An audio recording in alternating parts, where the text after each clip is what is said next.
warahmatullahi wabarakatuh. Salam dan bahagia guru bergerak. Semoga selalu sehat dan tetap semangat.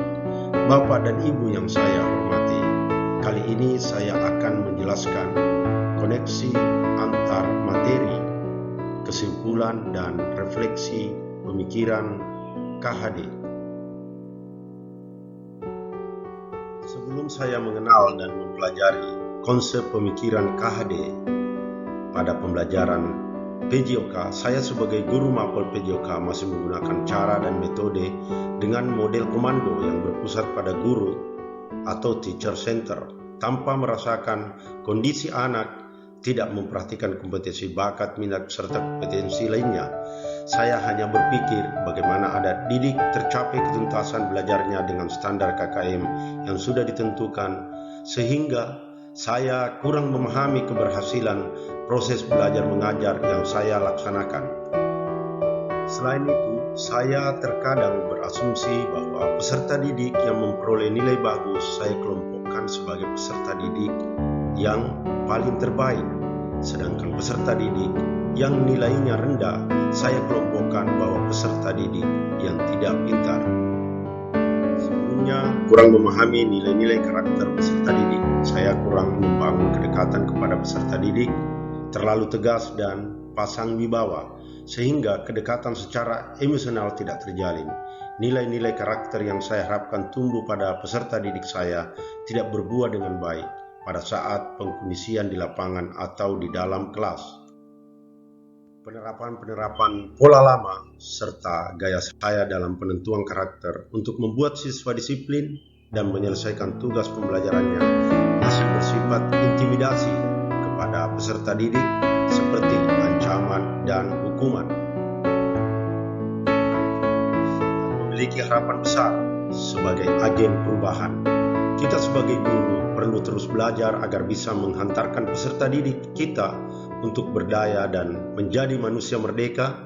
Sebagai guru, kita pasti ingin membekali peserta didik kita dengan pengetahuan, keterampilan, dan sikap untuk terus belajar, mendampingi mereka memahami dan mencapai tujuan belajar. Alhamdulillah, setelah saya lulus dan mengikuti program pendidikan guru penggerak, saya belajar banyak tentang pemikiran Ki Hajar Dewantara. Secara garis besar, ada 3 poin yang saya akan jelaskan terkait pemikiran Ki Hajar Dewantara. Yang pertama, filosofi memerdekakan, 2, filosofi menuntun, dan 3, filosofi kodrat alam dan kodrat zaman. Filosofi memerdekakan, menjadi manusia secara utuh. Manusia sebagai makhluk ciptaan Tuhan Yang Maha Esa memiliki 2 bagian utama pada tubuhnya, yaitu badan jasmani atau lahir dan badan rohani atau batin. Atas karunia Tuhan pula, manusia memiliki akal untuk digunakan berpikir, merasa, dan berkarya. Bersatunya pikiran, perasaan, dan kehendak dapat menimbulkan daya dan memunculkannya budi pekerti yang menandakannya sebagai manusia merdeka. Dalam konten pembelajaran peserta didik, perlu diingat bahwa peserta didik tidak boleh lagi ada intimidasi serta tekanan dalam mengikuti proses KBM atau kegiatan belajar mengajar. Peserta didik, kita memiliki keragaman yang berbeda-beda. Ada yang senang belajar praktek, ada yang senang belajar di dalam kelas, ada yang belajar nyaman melihat gambar, sampai pada belajar gerakan tubuh. Disinilah peran serta tugas kita sebagai guru untuk merancang desain pembelajaran sehingga kita mampu mengakomodir gaya belajar anak yang beragam. Strategi saya identifikasi, memahami hambatan anak, model mengajar variatif, pengaturan durasi waktu, sehingga tercipta suasana nyaman belajar dan menyenangkan. Filosofi kodrat alam dan kodrat zaman, saya semakin mengerti dan memahami bahwa setiap anak yang dilahirkan mempunyai karakteristik dan keunikan, baik itu berupa bakat, minat, serta potensi lainnya. Di balik kelebihan yang mereka miliki, tentu ada kekurangan-kekurangan yang melekat pada diri anak. Saya sebagai guru, dengan segala potensi yang saya miliki, akan memberikan arahan, membimbing, serta mendidik potensi-potensi yang ada pada diri anak, sehingga nantinya akan melahirkan pencapaian yang setinggi-tingginya. Penjelasan ketiga adalah filosofi menuntun. Menuntun peserta didik sesuai potensi, bakat, dan minatnya. Saya sebagai pendidik tentu sadar bahwa anak yang saya ajar merupakan anugerah Tuhan Yang Maha Esa. Dalam proses mendidik, saya tidak boleh memaksakan kehendak saya untuk selalu diikuti. Saya juga berusaha untuk memfasilitasi kebutuhan anak didik.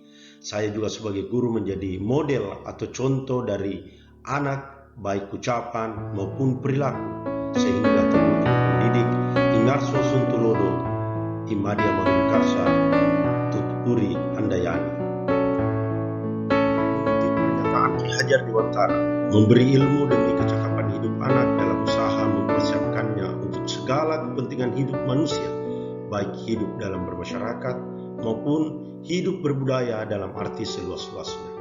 Ki Hajar Dewantara menyamakan mendidik anak dengan mendidik rakyat.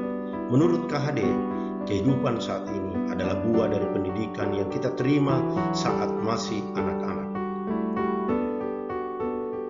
Refleksi perwujudan pemikiran KHD dalam proses KBM menjadi model contoh bagi murid, baik ucapan maupun tingkah laku.